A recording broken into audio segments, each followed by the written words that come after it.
Mayong buntag sa tanan, I am Reverend Father Dinar Castillo, missionary priest sa Simbahang Katoliko Pilipino dili sa Mother Perpetual Health, Bigaan, Hinaton, Surigao del Sur.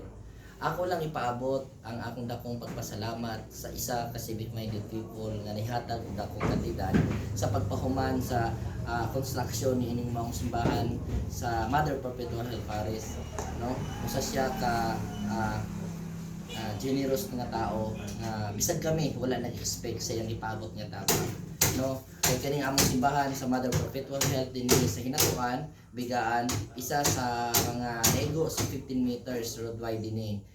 Bisan pa man nga wala siya naigo ang among mismong simbahan, so amo gihapon gipadayon ang construction kay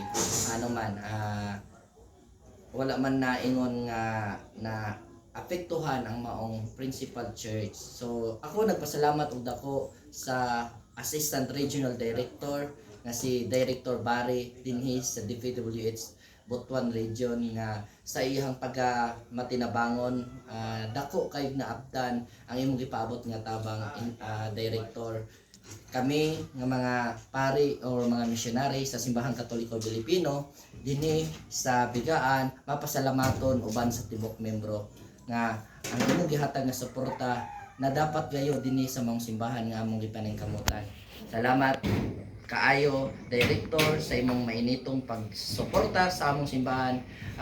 Imo lang gipatunayan sa amoa na you are a true public servant because you help even we are from different denomination. Salamat kaayo Director sa imong tabang nga gipaabot sa moa.